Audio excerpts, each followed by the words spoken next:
Hey, what's up guys? It's me, Brandon Johnson from Used Boats TV. And one question that I get asked a lot is, say Brandon, how does marine financing work?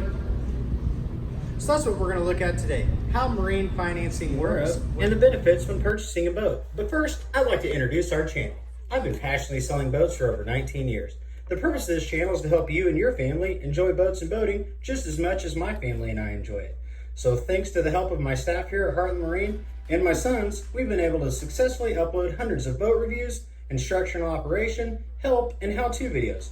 I don't ask for anything in return, except for the opportunity to possibly help you find a boat when the time comes. So to stay up on everything we upload, click that subscribe button below and stay tuned. Let's get started. When I first started selling boats, fresh off the farm in a town of 964 people, I couldn't help but look around and wonder just how in the world so many people could afford such crazy expensive boats.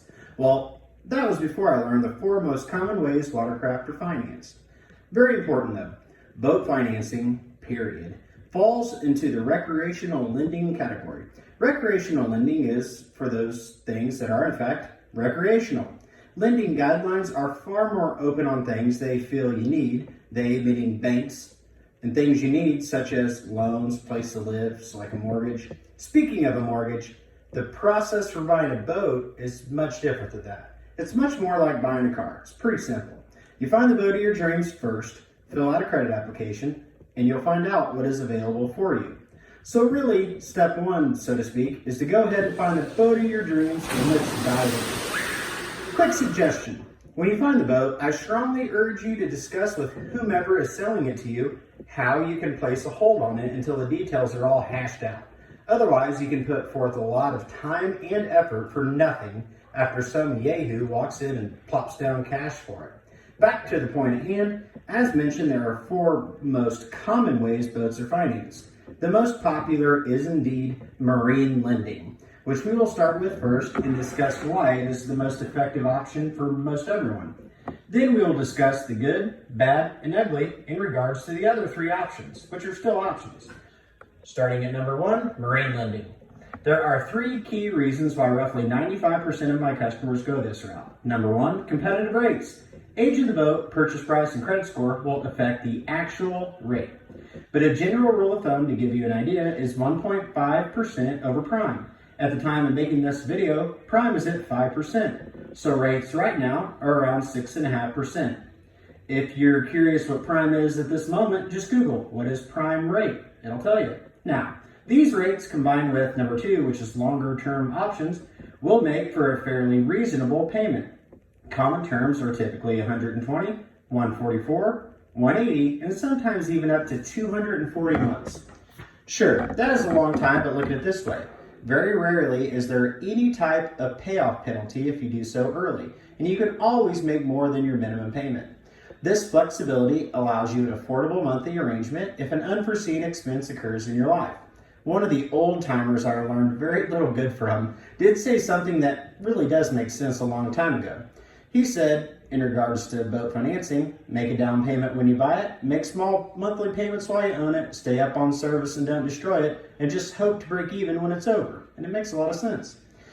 Number 3, having a single point of contact, one person, and that one person is dedicated to assist you with your financing objective. And that should hold considerable value, having an actual face. Most dealerships in the country will, and if not, definitively should have a finance person in-house. Their sole job is to help you with options that will fit with you gotta help me cut the budget a little. You will be able to communicate directly with them via email, phone, and in person. Yeah. With all this information in mind, I included a link to a free online boat payment calculator in the description below the screen, in the video part, just below the video here. Before plugging away at numbers though, let's quickly touch on a few more details to be aware of, such as credit score. This is one of those uncomfortable subjects some viewers will take offense to. I hate that guy. I have to discuss it though, and I can't share false expectations, meaning give false hope, so please don't take it personally. That being said, marine lenders have programs for average and above credit score ranges, assuming that your debt to income ratio on paper is below 45% roughly. Also, you absolutely cannot have had a bankruptcy in the last 10 years, or a marine lender will return your application to us with an automatic rejection. And there's nothing, absolutely nothing, I can't stress enough, nothing I can do about it, and it's not my fault. Now, if your credit score is 720 and over, the best of whatever finance package available at the time will be offered to you. During fall and winter, there are also special programs available to defer payments for at least 90 days or more sometimes, which puts your payments out past Christmas if you're to buy today. Hint, hint, call me now to buy one. Buy today. Just kidding. Last thing, before pounding on the payment calculator and shopping away, marine lenders will typically require a down payment of at least 10 to 15% at the time of purchase. They simply do not want you to be in a negative equity position when it's time to sell or trade. Some people get really put off and upset by that, but remember, it's way better to take care of that up front than at the end. A quick bit of bonus info to share with you. I'll make an entire video specifically about insurance soon, but since we've been discussing lending and expenses, you should know the average standard cost for boat insurance is 1.5% of the boat's value annually, thus is very reasonable. 1.5% of the boat's value annually. What the insurance video will explain is the number one mistake I see many clients make with their coverage selections. I have real examples of how that mistake can cost you a ridiculous amount of money. So be sure to subscribe if you haven't already and click the bell icon to be notified when that video goes live. I promised we'd go over the other 3 common ways boats are financed, although in my experience, all 3 options fit within the 5% of what I sell scenario versus 95% of people that go with the marine financing. Number 2 is a HELOC, and no, although it sounds like a sweet wrestling move, it is not. What a HELOC refers to is simply a clever acronym for Home Equity Line of Credit. Why this is scary to me at least is because until your home is paid off, like if you were to trade your boat, in theory, you're still making 2 boat payments, one on the one you're buying and one on the one that you got rid of. Number 3, a conventional loan through a hometown bank. Typically, most clients don't go this way due to shorter term options that small town banks normally offer, and underwriters that work there that simply don't deal with enough watercraft to effectively determine an intelligent value on said boat.